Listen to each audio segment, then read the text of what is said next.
Welcome to the Intoxication Station. I'm Raymond. Today we're featured here today over at Broadstreet Brewery over here in Brooksville, Florida. We've reviewed the place before, and now we're able to actually have some time to be able to interview you. First off, to let the audience know who you are, what's your name? My name is Tanya Myers. I am co-owner of Broadstreet Brewing here in beautiful downtown Brooksville, along with my husband, John. Now, how long have you guys been here in total? In total, we started construction in 2021, and we finally got open in March of 2024. So long process overall, which, I mean, it really shows when you do come here. Now, with the decor that you guys have in the brewery itself, the bar area outside, it's really nice, especially to the area. One thing that we noticed when we were here last time was all the different doors, different knobs. Like, we're going to get some B-roll footage of the taps that you guys have here for all the beers and everything. What's the history behind the doors? So I've always been very intrigued by windows and doors, specifically antiques. And you think of all the people that have gone in and out the doors and, windows that have opened and where they were and all of those really nifty little things. But really, I just think they're really cool. I just think they're really cool. And so we decided to do the bar face with old doors. And we went on a hunt. We did Facebook Marketplace. We posted on our social media. And we did actually have a customer come down from Maine, I believe, and brought us a door from Maine. Nice. But all the door handles came from various locations. My husband and I both separately, before we even met, were collectors of old door handles. Nice. So we were able to come together and use our collection plus some that we've gathered along the way. The four in the center actually came from a historic house off of Baton Road. And we just collected and decided to make the ones on the behind the bar functional. So it conceals, ugly things from the customer side that, we don't really want to look at. So we made those functional. So we have all of our wine glasses and our wine bottles and things like that behind doors. And then we do have, our drains covered. So it's more attractive and you're not just seeing ugly pipes. Oh yeah, which I mean, that and from a maintenance standpoint, I would imagine that would be relatively easy to get to any of the pipes and hoses or anything. It opens on hinges and functions like a regular door. Oh yeah, which I mean, dual purpose is the way to go, honestly. Repurposing is our purpose. Oh yeah. Well, if you can make it multi-purpose with a repurpose, and that is the genuine purpose at it. Now, as far as the different beers that you guys do brew up here, I'm currently looking at the menu, and you guys do have quite a few on tap right now. What would be the highlights of the new menu since the last time that we were here back in November of 24? Well, the highlight in one part is we did win Best Florida Beer for our Water Tower IPA. We won a bronze medal. Nice. And the IPA is a really huge category. It's not just in the honor of that, but it is a very huge category since every brewery makes tons of IPAs. Oh, yeah. And it is a very saturated category to qualify for. But we qualified and we got third in Florida, and that's pretty humbling being a brand new brewery. Oh yeah. And the Water Tower IPA was named after our beautiful water tower here in downtown.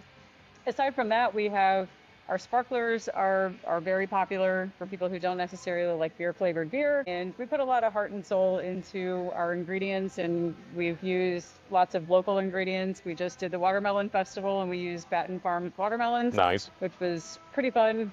We also used Wingate Farms tangerines for the Tangerine Festival, and we did several different tangerine beers as well. But we have, our peanut butter and jelly seltzer. Our grape drink has been a really big hit. Our lemonade and our Give Me Space are always our staple, and we like to mix and match. So that's one thing that we do love, is being able to mix things up a little bit, not just having a traditional standard beer, but to be able to mix it up with some other stuff. People come in that don't necessarily drink a lot of craft beer, but they like Blue Moon, and so we can mix up our wheat beer with our tangerine seltzer and give you like a mock Blue Moon, but way better.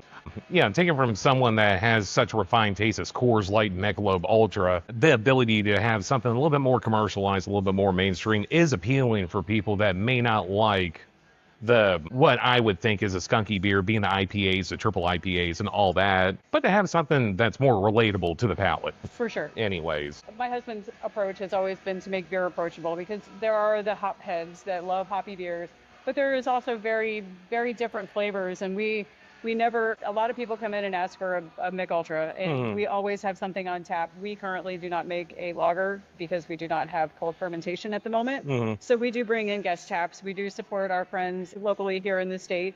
So we try to have something that's light and palatable for all flavors. And we do have a lot of non-alcoholic options as well, because we know not everybody drinks and not everybody should be drinking every single day. Oh, yeah. But we want to cater to our customers every single day.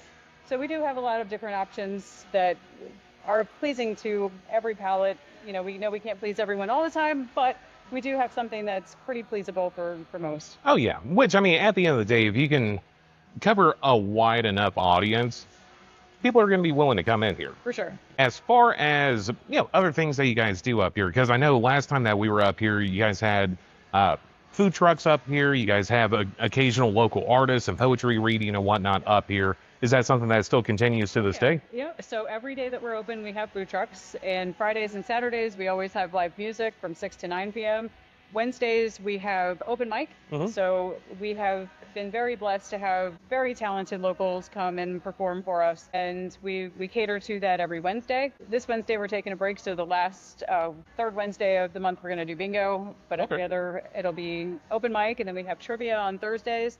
And then we have a thing we call drink and draw on Sundays. So drink and draw, it's pretty much you just come, pick up a piece of paper, and you sketch, you doodle, and we are keeping all of these to compile like a movie, if you will. So that'll be fun. But we also do our oddities markets October through May. So we do also incorporate local art on a daily basis. We often run new art shows, and we rotate the art out once a quarter. And for the summer, we're getting ready to put out another call. So we do support local art, and I'm very proud to say that we do sell a lot of local art here. Which is good.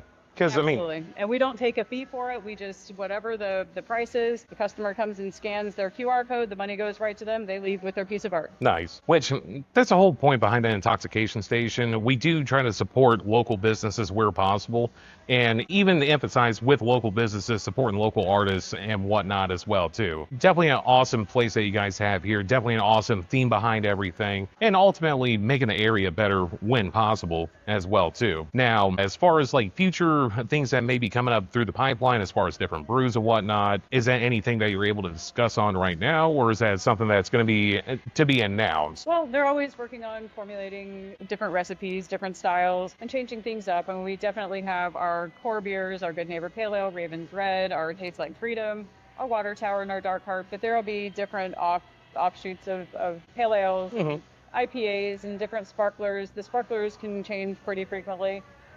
But we do have some things coming out that we do use 3H distilleries, whiskey barrels, bourbon barrels, and rum barrels, and we age our beers on their barrels, which is really fun. And then after we age the beer and we serve the beer, we raffle off the barrels. Nice. And all of the money goes to local 501c3 charities that we can verify. And right now we've been working with the May Stringer House, doing some of their helping out with their Hunt Fest and donating monies for they have a few paintings that need restoration.